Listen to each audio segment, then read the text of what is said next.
Et pour réagir, notre invitée ce soir, la députée Renaissance du Nord, Violette Spilbout. Bonsoir, Madame la députée. Sébastien Lecornu qui a donc passé l'épreuve de la censure ce matin. C'est un tournant dans la crise ou c'est juste un répit ? C'est une première épreuve de passer. Effectivement, on peut tout de même se réjouir d'être arrivé à un compromis parce qu'on était dans bien plus qu'une crise parlementaire, quelque chose qui allait devenir une crise de régime, une crise de la démocratie et du fonctionnement de notre République.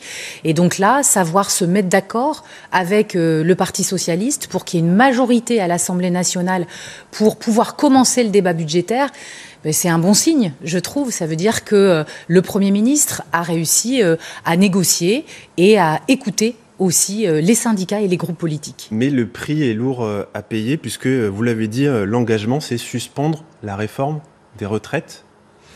Je crois que cet engagement, il est important aussi de souligner que c'est ce qu'attendent une grande partie des Français. Moi, j'ai porté cette réforme. Oui. J'ai porté cette réforme en 2023. Elle a été extrêmement douloureuse, notamment sur la façon dont elle a été adoptée, avec un 49.3 qui a créé une véritable blessure démocratique.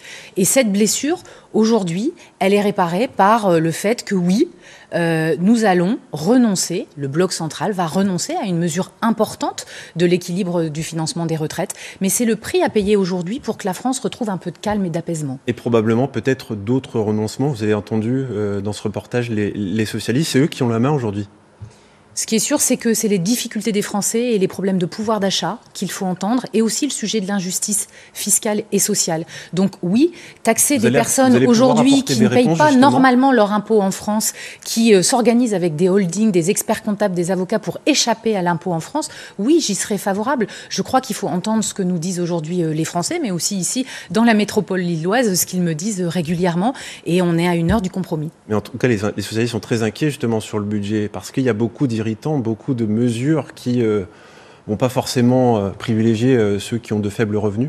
Oui, il faudra savoir se mettre d'accord sur des priorités. Moi, je pense par exemple que sur le soutien aux maisons de quartier et centres sociaux qui en ce moment promeuvent l'accompagnement des seniors pendant cette semaine bleue ou les causes de prévention santé comme Octobre Rose, eh bien ces acteurs de quartier, il faudra savoir les soutenir. Et là-dessus, on pourra être d'accord avec la gauche. Et il faudra aussi réduire la dépense publique. Donc c'est cette partie-là qui va être la plus difficile parce qu'il faut que des dépenses soient optimisées, que l'État réduise son train de vie.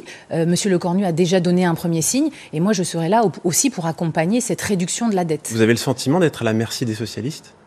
Je crois qu'on n'est pas que dans un rapport de force. On est aussi à un moment où moi, comme députée, j'appartiens à un groupe, mais j'ai aussi ma liberté, mon indépendance et mes convictions.